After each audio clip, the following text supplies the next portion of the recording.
Hey folks, just playing around with YouTube Live here. I've never actually done this before, and I'm thinking about doing more of this instead of having pre-recorded videos. Just come on and answer people's questions. Last year, 2019, I did a bunch of sort of pre-recorded videos where people would send in questions with a hashtag, and I'd answer them and then upload them. And it'd honestly be more fun and easier for me to just take questions live. So I'm curious, just sort of testing this to see how it might work. It sure was easy to get started. I just popped right in here and boom. Pretty sweet. Looks like there's a live chat. Participants. Cool. I'm not sure if I guess subscribers would get notified if this was live. Just tell me there's 4 people here. If you're actually watching this and you can put stuff, yeah, look at that. Wow. Live streaming. Here I come. Mustafa, how's it going?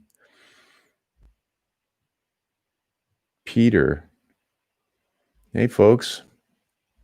So I don't know. I don't know if you're subscribers to my channel or if you know what the channel's all about.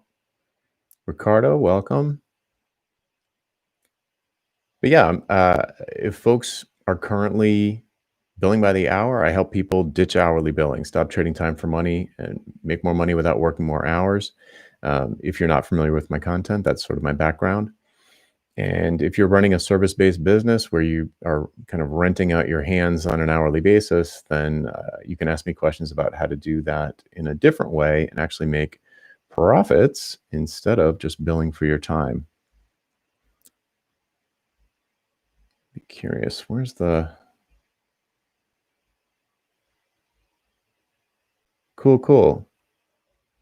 Yeah, okay, I just found I just saw the chat.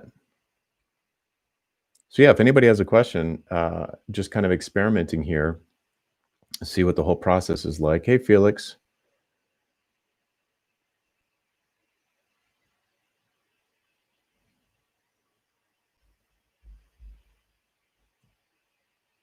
Yeah, where's everybody calling in from? Or I guess you're not calling in. I'm the one that's calling in.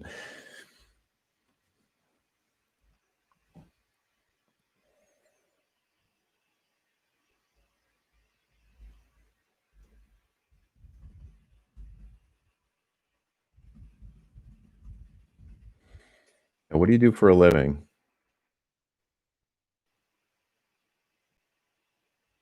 In Serbia.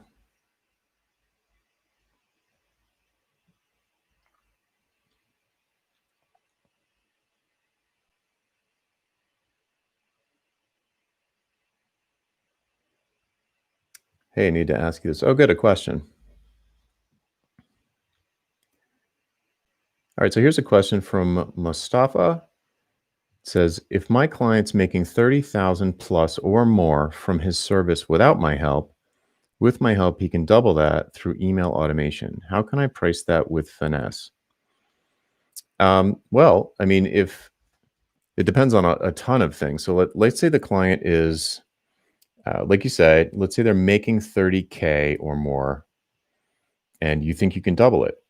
So it kind of doesn't matter that you do email automation. You could just say to them, if there's a conversation already going, and they were like, "Hey, we'd like you to help us grow this revenue," and you can confidently say, "Well, I could, if I went all in, I could double that." That would be, I mean, that would be amazing if you could actually do that because it's clearly worth, I'm assuming this is $30,000 a year, but maybe it's $30,000 a month. If you can change that to $60,000 a month, it kind of doesn't matter what you do as long as, you can credibly say, yeah, I can double that and I can double it for, so you'd be increasing it by 30K. So you could easily charge $3,000 per month for that, or you could say multiply that out for a year and say, out for $30,000, I'll double your monthly revenue. And, that for them, that would be like an incremental, what would that be? Like $300,000. So to spend $30,000 to make 300,000 is a no-brainer. Um, so yeah, you could do it as a project like that. You could say, "Yep, it's going to take some amount of time. We'll work together. I'm going to set some stuff up for you. And the success metric will be that your revenue has gone from 30 to 60. That's a really bold claim. Usually people don't make that bold of a claim, but if you're willing to do that, then it's very easy to value price something when you're having a direct impact on either the top line or the bottom line. I guess the weirder thing is like, how do you start that conversation? Like that could be a trickier thing, and like how credible you are to them. Like if they don't trust that you could actually accomplish it, then you've got a different kind of problem there. You've got a positioning problem, a credibility problem. You need to build trust with them, demonstrate authority. So that would be a longer, a longer conversation around positioning. Peter from Coeur d'Alene, am I saying that right? Idaho, branding and marketing strategy design. Mustafa adds additional info. They sell real estate courses, 6,000 per person, making 30,000 per month. Yeah. I mean, if you can credibly double that and you're confident, who wouldn't pay 3,000 a month for that? It'd be crazy not to. And if they said no to you, if you offered them $3,000 a month and I'm going to double your revenue, and they say no, it means they don't believe you. There's some sort of trust problem there. So then it's about building trust with that client by making smaller promises, keeping the smaller promises, delivering ROI, positive ROI over time through content marketing or smaller products, smaller services. Victor Jones asks, hey, Jonathan, asking for my 18-month fee, 100% upfront, as you suggest, from large brands. At what price does approval, et cetera, become a problem on their end? So a lot of people know me as the 100% upfront guy. If you send a proposal to a prospect for a custom project, so someone comes to you and says, hey, I'd like to do a custom project. You're an expert at this kind of thing. We want you to do it. What's your hourly rate? And you say, I don't have an hourly rate, but I'll give you a project price. Is that acceptable? And they'll almost surely say yes, because clients usually hate having hourly billing happening to them. And so you say, okay, so let's come up with what were the numbers again? 18-month fee up front, as you suggest. So if you say, oh, okay, the project is going to be 18 months, the fee is going to be $180,000, and the outcomes that you can expect from this engagement are X, Y, and Z. So these are the business benefits that you're going to get from this engagement. And they should expect to get, at least double their investment back. So they should feel like what you did for $180,000 was worth way more than that to them. But your conversation here is around the pricing terms, not about the price itself. So if they say, yes, we would gladly do this for $180,000, but we can't pay it all up front, then I'm actually fine with that. The reason why I ask for 100% up front is to give me something to negotiate besides the price. I'm happy to be very flexible on payment terms in different ways depending on the engagement. But for something like this, I almost wouldn't want $180,000 up front for 18 months. I'd almost want them to say no and let's spread it out quarterly or something like that. So I would be totally cool if you agreed to do that. The one thing that I tell people that is dangerous to do is to have like one of these 50% upfront and 50% on completion type of arrangements, because that can encourage friction in the relationship where they keep putting off the final sign off so you can get your final check, or they disappear and you're waiting for half your money, and they're just like not getting back to you. So I think it's fine to spread payments out over time, especially a relatively large payment over 18 months is a long project. So I would be fine breaking that up into payments on dates, not at milestones, not on completion, but payments on dates. So if you want to do $10,000 a month for 18 months, I'd be totally fine with that. And if that's going to help your buyer out with cash flow or getting approval, that's totally fine. I would do that all day long. Asking for 100% upfront is to give you something to negotiate instead of the price. Cool.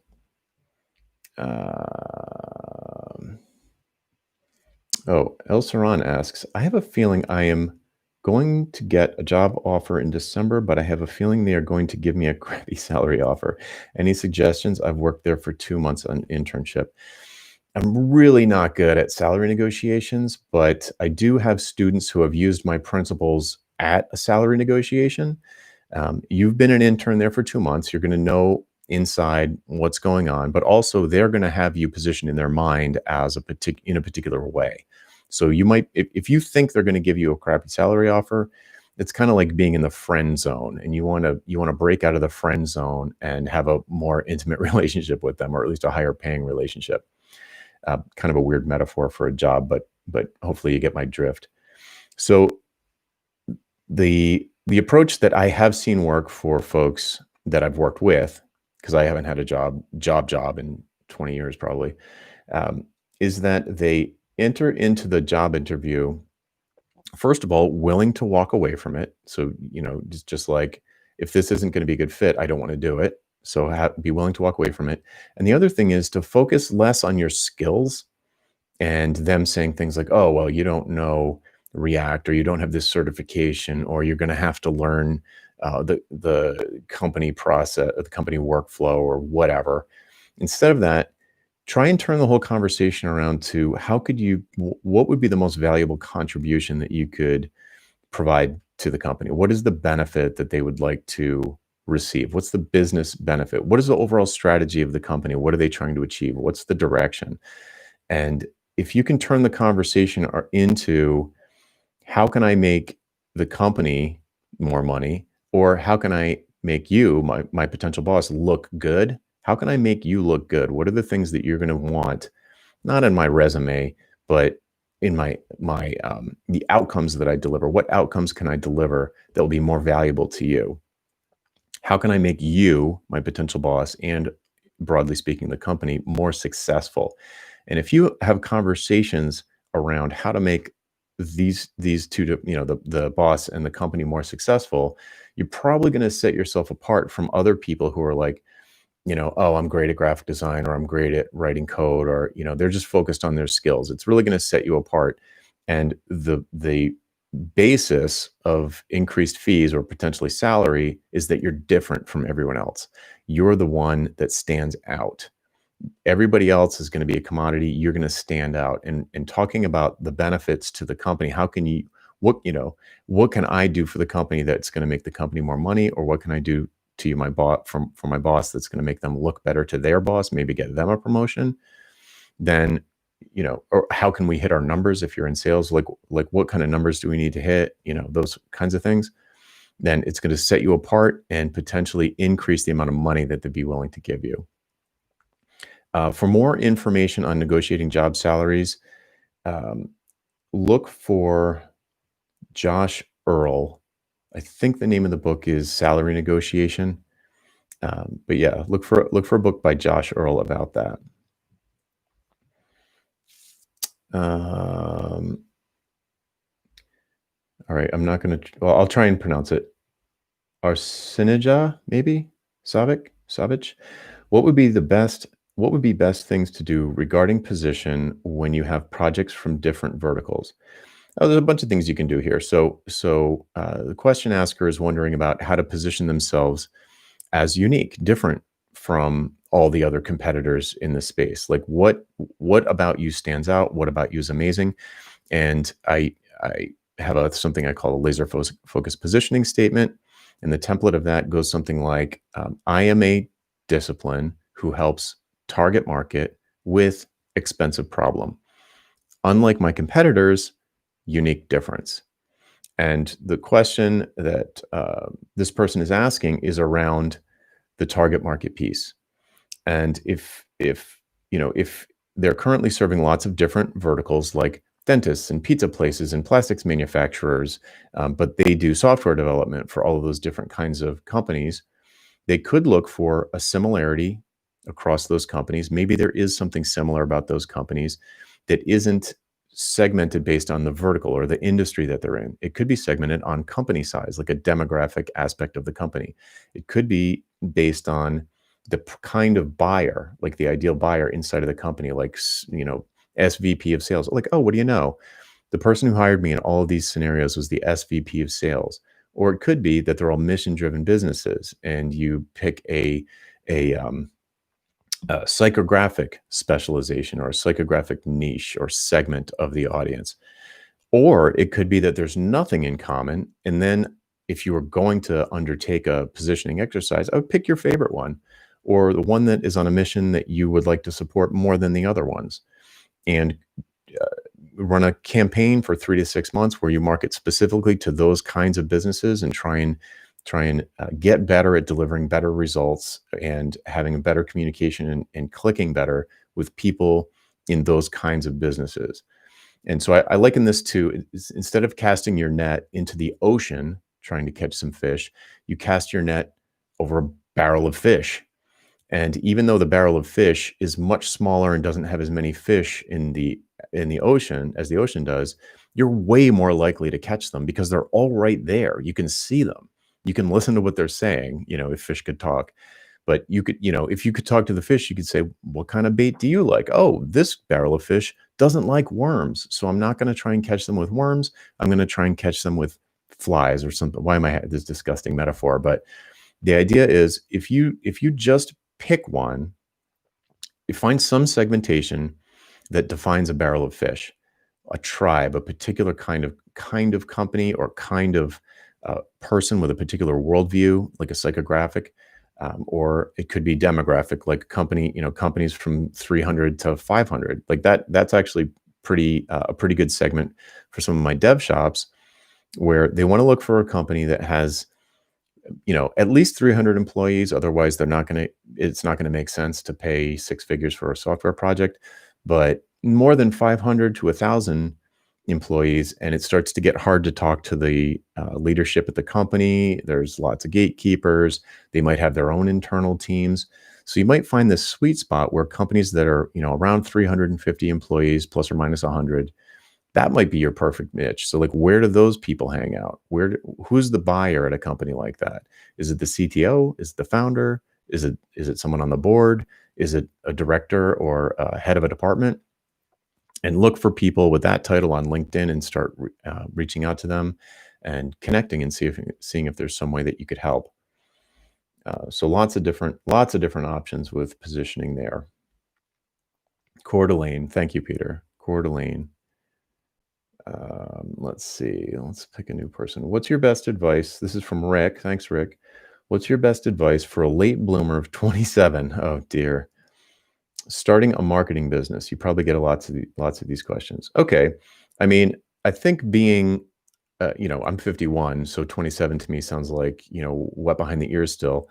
But marketing, I think, is probably not the worst career to go into if you're on the young side. Depends on exactly what you're doing, but getting into let's assume for a second that you're pretty good at it. You've got some experience and you know what you're doing. If that's not true, then you're going to have to get good at it. And that might mean taking an internal job, figuring out how things work, understanding, practicing, getting your chops together and really learning what you're doing. But assuming you've already done that, I would say get really clear on who you want to help and what kind of results you can deliver to them. Who do you want to help? So my fundamental business philosophy is find, you help people you like get what they want. Help people you like get what they want. It's really simple. So find people you want to help, and maybe they are like some recent ones that I've talked to students about are everything from like BMX companies or cycling, so like extreme cycling sports, to companies in the Kubernetes ecosystem, to data scientists. So pick somebody who you care about and you want to help. There's an endless list of them. Podiatrist was another one that came up yesterday. So pick someone who you want to help, and you've got these superpowers that you've built up over the past few years, let's say, and go help them. And the way that you're going to do that is talk to them and find out what they need help with. And hopefully there'll be some overlap between their desires and your skills. And if there are, then you say, okay, like you just work your way into it and figure out how you can take your skill set and your expertise and apply it to problems of people who you like. so that you can help them grow and they're going to help you grow, and you'll probably be friends and create a relationship. Um, there was another part. Okay, so if you're having a really hard time with all of that and you just can't get started, come up with some kind of a productized service that is relatively low time investment on your part. So something that you can do in 5 or 10 hours across the course of 2 or 3 weeks, and find 3 beta customers for that productized service. So if you're in marketing, this could be something like um, setting up a series of webinars scripts for and scheduling the webinars for your client, or it could be um, an annual marketing campaign template, or it could be like at a strategic level, or it could be, I don't know, assistance getting a Facebook ad campaign off the ground. Whatever it is that you are good at, pick a discrete piece of it that's sort of um, strategic, and get 3 customers and say, hey, you are my ideal kind of customer. I want to work only with extreme BMX type companies like you, or whatever your favorite is, and say, I've got this new service. I don't. It's new. It's got rough edges. It's not perfect, but I'd like to perfect it with actual clients. So what I'd like to do is, in exchange for feedback about the service, I'd like to offer it to you for free. And at the end, if you're happy with it, you can give me a testimonial. And so if you've come up with a productized service that's just going to take you 5 or 10 hours, that means in about 20 or 30 hours, you're going to end up with 3 happy customers if you are good at what you do. So then you're going to have 3 testimonials, and the testimonials that I want you to get from them follow a specific format where you ask these 6 specific questions that are going to get results-based testimonials. Not that Rick is a nice guy and he always returned our phone calls, but that after Rick worked with us, our business was transformed, or he increased our lead gen by 50% in 3 weeks. Some kind of number. So it'll be some metric that they measure, that they find important, that you improved. And you can go to Google for Jonathan Stark, building the perfect testimonial. And I have like a whole, there's like 2 emails with a series of questions that you would ask your either your beta clients or your past clients to give you results-oriented testimonials. And that can really build up your confidence, and it can make your, build trust with people who are coming to your website to consider hiring you. Cool. Thanks, Rick. That was a good question. Ooh, interesting. Ricardo from Costa Rica. I do Shopify templates and web accessibility. I'm a Shopify template and web accessibility developer. My question is, how good is it to advertise those 2 areas of expertise separately or as a single merged specialty? I would definitely try to merge them. That might be a complete failure, but it sounds very interesting. So if you imagine if you are the accessible Shopify template guy, and for stores that really need their store to be stores that really need their site to be accessible, you're like the only game in town. So and you could probably come up with a list easily. If you already do accessibility, you can come up with a list easily of types of products that sell on Shopify that could be more accessible. I'm assuming you mean to like visually, like screen reader type situations. That's my assumption, web accessibility. I know that it means more than that, but WCAG 2 or whatever it is, if you're good at that, and there's e-commerce, is obviously Shopify is going to have e-commerce involved, you could probably demonstrably increase sales. You could also allow them to sort of use that as a bullet point in their marketing, that, of course, if they sell like I have a friend who's legally blind, close friend who's legally blind, and she's got one of those white canes that she has to use sometimes. Like maybe they sell those, or maybe they sell things to an audience that is probably using screen readers or something like that. That I would totally try that. And maybe there aren't enough Shopify store owners who care about that, but it's a great differentiator. I mean, that would really stand out. I'm assuming. I've never heard of someone who's a Shopify person and a web accessibility expert. So I would really try that, and then do some clever research. Say like, well, who might care about this? Who's on Shopify that sells to a market that really needs the website to be accessible, and start reaching out to them and say, "Hey, I am the accessibility guy for Shopify store owners. I assume you have a market based on what you sell. I assume that your market, is using screen readers or other assistive technologies. You know, let's talk. Let's talk. Maybe we can do a beta like the previous question, or maybe they'll immediately pay you, or maybe they already know they have a really painful pain in this space. Maybe they're getting complaints all the time. Um, yeah, I mean that I would definitely try that. I'm not obviously I can't promise it would work, but I would definitely try that. Let's see. Victor, as a marketing consultant for big brands, which roles should I reach out to for the best response rate who also have the decision-making authority? Right now, I'm thinking VP or director or marketing role. I don't really have enough information to answer that. It depends on what you're selling. I know you're saying you're a marketing consultant, but what's the outcome that you're selling? What is special about you? What's different?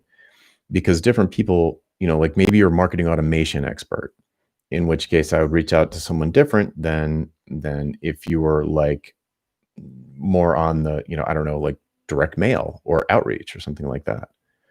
So it's kind of hard to say. We need to be a little bit more specific.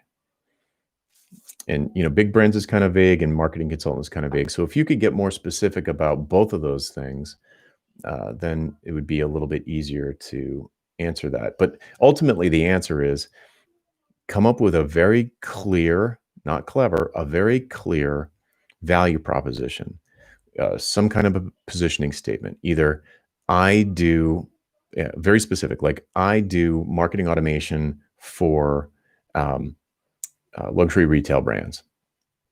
That's pretty specific. That's sort of like that's one kind of a positioning statement. Or you could say you could do a different kind of positioning statement where instead of saying I do discipline for target market, you could say I help target market with expensive problems. So you could say, for I help luxury retail brands break into new markets, or I help luxury retail brands attract a younger audience, the next generation of customers. That's a good one. I help luxury retailers attract the next generation of buyers. So you're not even saying what you do. You didn't even say in that one, I'm not even saying you're a marketing consultant. I'm just saying what you help them with, what you help who with. Yeah. So, if you get more specific, so more specific than marketing consultant and more specific than big brands, then it starts to take on a veracity or a credibility that creates interest. You could just say something like, I do guerrilla marketing for luxury brands or underground brands or something cool. Just pick something fun, like pick the thing that you want to do. And instead of casting that wide net into the ocean, find a barrel of fish that care about this thing that you can do for them. And they're much easier to catch. Let's see.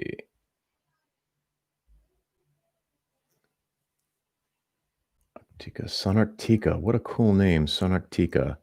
The question is, how would you generate leads for a service-based business where the client doesn't know they need it? Target is SaaS companies expanding abroad. All right, you can't sell something that someone doesn't need. Like if they don't, the idea of educating a client enough to then convince them to buy from you, to me, I think is a real, that's playing on hard mode. It takes a lot of resources. What I would do instead is identify the pains that they are experiencing from this thing that they don't know they need. If you can identify the symptom, you don't need to teach them about the disease. So if I have a headache, it could be a lot of things. I hate the medical metaphors because it's so dark. But if I have a headache, then maybe it's something horribly serious, or maybe maybe my glasses are too tight. So if I go to the doctor, I don't know if I have a brain tumor or I need a different glasses prescription. I just know I have a headache. So and then the underlying need is to solve the fundamental problem, but you might not know about the fundamental problem. And you're saying they don't know about the fundamental problem.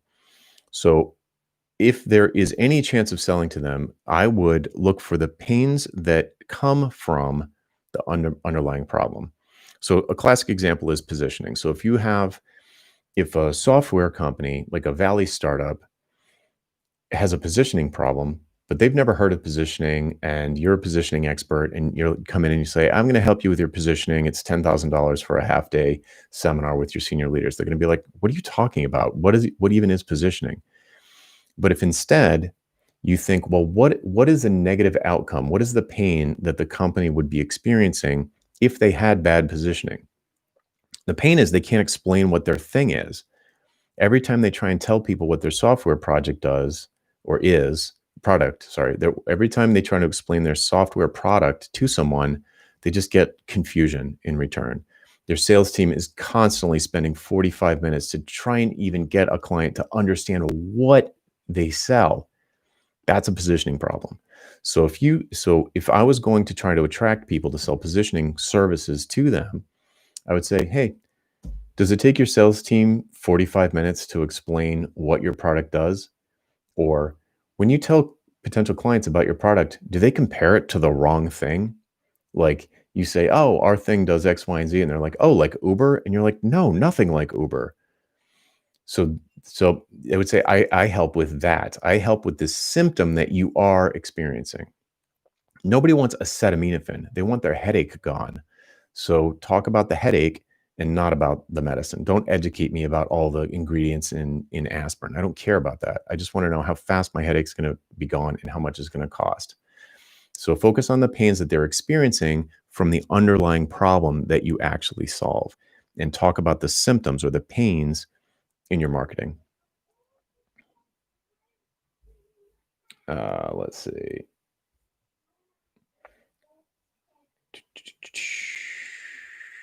Question from Peter. First discovered you from your Chris Do interview. That was fun. Chris is great. You released videos regularly 6 months ago. They were really useful to help me plan my personal portfolio redesign. Do you plan to produce more? Well, that was actually a lot of work. I enjoyed it, but just the recording and editing and uploading was a lot. So now, and I stopped in the end of 2019, and I kind of wanted to reevaluate. And so today I was just like, you know what? It's a Friday. I'm done for the week. I'm going to try one of these live streams all the kids are talking about. And it's just so much easier because the questions just pop in and I can just answer them instead of having to track them in a spreadsheet and get back around to them and then export the video, which takes forever. And so this is much more fun. I'll probably do this a lot more. I'm really liking this so far.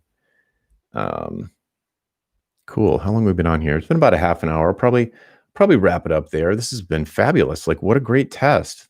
I was just like, I figured no one would even notice this. So I'm really excited. Looks like 22 people are here, some thumbs up, some good questions. So yeah, I mean, maybe I'll do these on a schedule. Probably not though. I'll probably just pop in and do them now and then. But really, thanks a lot for the good questions. Thanks for being so engaged. And yeah, I look forward to doing more of these. Cool. Go YouTube. See ya.